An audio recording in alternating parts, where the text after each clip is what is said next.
In this video, we're going to talk about what is personality from the perspective of the Enneagram. I want to say up front in this video that there are a lot of different personality typologies out there in the world. And one of the fundamental ways they differ is how they define what a personality is. Now, I'm not in this video going to go through each of the personality typologies that are out there and talk about their definition of personality. But what I am going to say is that what is often common about a lot of other personality typologies is that they're interested in how a person can be described from the outside. Like, for instance, the Big Five is based on this idea. The Big Five, real quick, is like the most academically accepted framework of personality typing in Western academic psychology, and it's based on this idea of the lexical hypothesis, which is that in language, which developed partially in order for us to be able to relate to each other and describe each other and talk about how other people are, there are words that can describe how people are.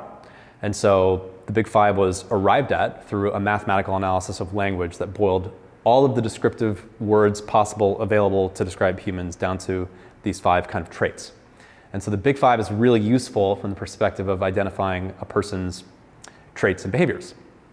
Okay, the Myers-Briggs was originally based on the work of Carl Jung, and then Catherine Myers and her daughter Isabel Myers-Briggs developed the framework into their Myers-Briggs framework, which includes an additional kind of dimension of personality. Jung had extroverted, introverted, and then he had these four different ways of processing: feeling, thinking, sensing, intuiting. And so from that, there were 8 types, and he wrote about that in his book, Personality Types. Then the Myers-Briggs people came along and added also perceiving and judging, and there are the 16 types. There's sort of like 2 by 2 by 2 by 2 types in the Myers-Briggs framework, and it's a little bit more of the inner world. It's a little bit about how a person processes the world, their preference for how they take in and process the world. But the Enneagram, as far as I know, is the only personality typology that is interested in what are the deepest core motivations, like the basic fears and desires, like the corest of the core, like what's at the bottom of a person in the inner world that can't be accessed by hooking up electrodes to your brain and measuring something, but that, if you take a person who's really introspective and has done a lot of introspection and inner work and has been to therapy and really gets down to what are their core fears and desires, what would be revealed? The Enneagram, remember, what has its origin in, well, let me put it this way. Remember, Ichazo mapped the personality types based on some ancient philosophy and religious frameworks which were interested in what are the psychological inner mechanisms that are distracting us from our true divine nature. All right, and so what's going on inside us that is helping us, or how do I put it, that is preventing us from being present to the moment. The Enneagram is also, more than other typologies, interested in the growth potential of human beings and their levels of health within their personality framework. So for example, a personality type in the Enneagram is not, and I mean this, like, please take this in, it is not a static list of personality traits and behaviors. Okay, it is not, I'm a type 3 and therefore I am this way. It is not that. Okay? A personality type in the Enneagram is I'm a type 3, or I lead with type 3, and there's a whole vertical structure of possible attitudes and behaviors that I manifest when I'm at different levels of psychological health, when I have different capacity to be present with what is arising with me, with how much I'm allowing myself to confront and face my fears, my deepest fears, versus how much I'm contracting and flinching away from them. Okay, so that's what the Enneagram is about. The Enneagram is not just a categorization model, it's also a growth model for humans. Period. And that's so important, and it's what drew me to Enneagram in the first place, and it is, as far as I can see, missing from other personality frameworks. And it's why the Enneagram has, in my opinion, more to offer from the perspective of leadership development, self-development, compassion for other people, cultivating powerful and healthy relationships in your life. Because it's one thing to say, oh, my mom is this way because she scored this on the Big Five, or because she's an ENFP.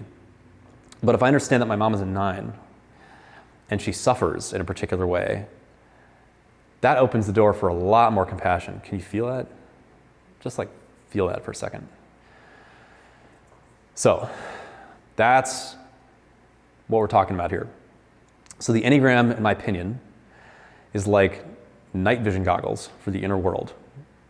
All right, it provides the language that allows us to access the dark secret chambers of our soul that we've closed off because of different ways that we've had to cope with the world.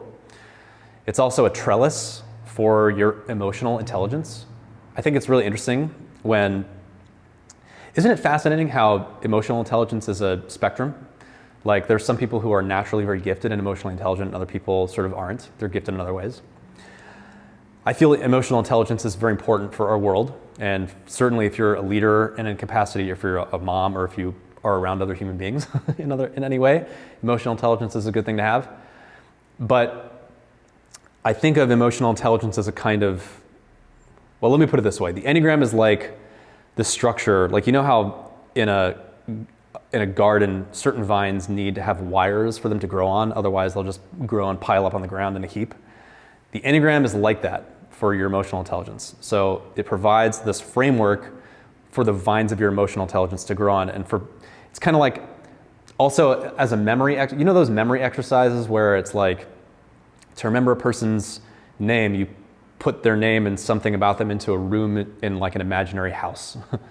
And then like another house, and there's like a room, you have like a mansion in your head with 10 houses, and that's what helps you remember. The Enneagram is kind of like that. It's like a house to put insights into, all right, around this diagram. So it's a trellis for emotional intelligence. And as I was saying before, it's an empathy accelerator, all right? That's the whole point of it. It's to understand how we suffer and how we cope with our suffering. And that is fundamentally, in terms of the Enneagram, what a personality is. All right, so let's talk a little bit more about personality, like what is personality? Can you hit that next slide? Thank you. Yeah, right there. All right, so what is personality? How does it form? And like, how do we become who we are? So you're a baby, boom, you're out in the world, and then you know, things go wrong, you cultivate ways of growing up, and then all of a sudden you're a person. How does that happen? Well, the origin of personality is very difficult to know for sure. So my actual opinion that I've cultivated over years of studying this stuff is that it's some combination of nature, nurture, and choice. So what we do know is that if you take like 10 fresh babies right out of the oven, you know, like that room in the hospital where they're like brand new newborns within hours of being born. You line them up and you look at them, they are not all the same. They have what are called temperaments. So one is kind of shy and withdrawn. One is like really curious and looking around, but kind of quiet. One is like out there and wants to be interacting with stuff. One's kind of like cranky and squirmy. You see, they have qualities. They're not blank slates. So we arrive in the world with a temperament. There is interesting research about, there are actually 9 basic temperaments that have been identified by people who study this stuff, and they do correspond to the 9 Enneagram types. I have not personally really dug into that research, so I can't tell you if I like it or not, but I think it's interesting that it's being done. So I want you to just inhabit for a second, put your empathy hat on, the body of an infant. So what is happening in infancy? The gist of infancy, like your whole point of life, is you're discovering the terrifying truth that you are an independent creature separate from mom, but you have needs and you're dependent on other people, okay? Like in the womb, you had this umbilical cord, all your needs were met. And all of a sudden, you're out, you're cut off, and you are a separate creature. And you're discovering this because, for instance, like you bite your thumb and it hurts, but you bite the blanket and it doesn't hurt. So it's like, oh, I'm this separate being. I'm not one with everything. And that's terrifying because you got to get people's attention to get your needs met. If you're hungry, you got to cry out. Mom has to know. If you're wet and cranky, you got to cry out. Mom has to know. So the personality first develops as a survival mechanism because to an infant, this is very important to understand, these are matters of life and death. You know, there are lots of studies. If an infant doesn't get touched, they die. It's very sad. If they don't get attuned to emotionally, if they're not, you know, that wonderful thing that parents do or that people do with babies, that Gucci goo kind of stuff, like that is fundamentally important for the baby's survival and for them to grow up into adults that aren't hyper traumatized with attachment issues. So matters of life and death. And for a baby to get the attention of the people around him or her to get its needs met, it has to figure out how to do that. So the personality develops as a survival mechanism. Then, as you grow up into an adolescence, it's not just the basic survival like I have to cry out if I'm hungry. I also have to develop a self-concept. I have to kind of know who I am in the world.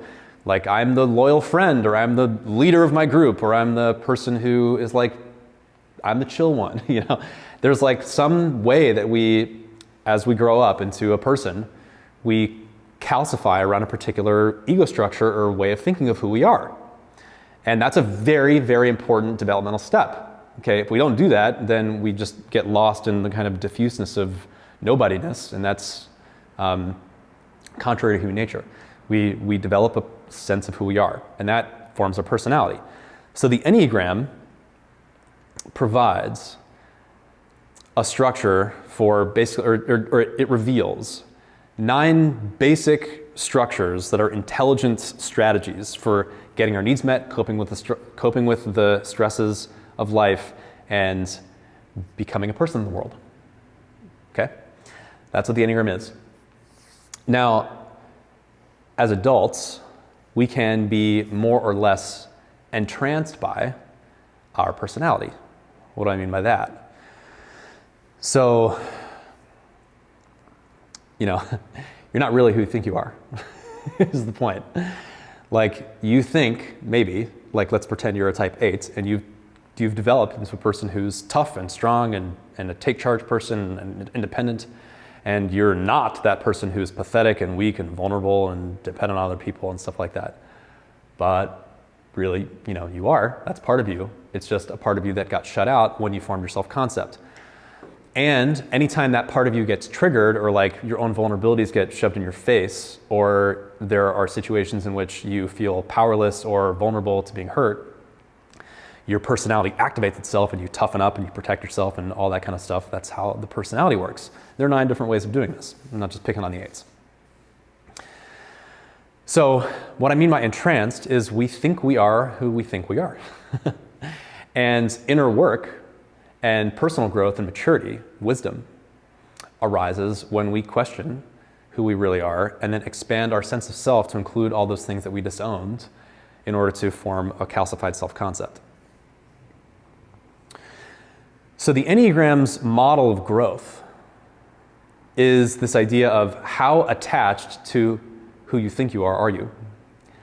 And how present can you be with that which you've disowned?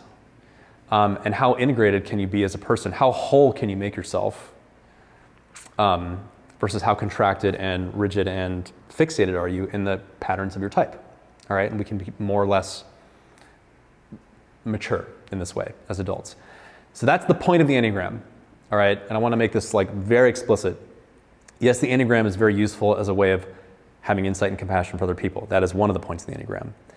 But fundamentally, it's a tool for inner work, for self-awareness, for personal growth, for the kinds of, I'm going to use the word project loosely, of the project of waking up to our true nature beneath our characteristic flavor of psychological activity. All right, our essence, our essential self, the consciousness, the substrate of consciousness of who we really are. And that's why the Enneagram is unapologetically both a spiritual and a psychological framework. In fact, the Enneagram really puts them on the same spectrum. Our psychological neuroses are the results of not being in contact at varying levels of separation with our essential divine nature, you might say. Okay. And whether or not you're religious or have a spiritual framework at all, it kind of doesn't matter. The Enneagram doesn't require you to be religious or spiritual. But you may find, as you go through this course, that the idea becomes interesting to you, even just as a way of thinking about how the personality is and what your reactivity is based on, yours and other people in your life. Okay? So that's the Enneagram and its definition of personality.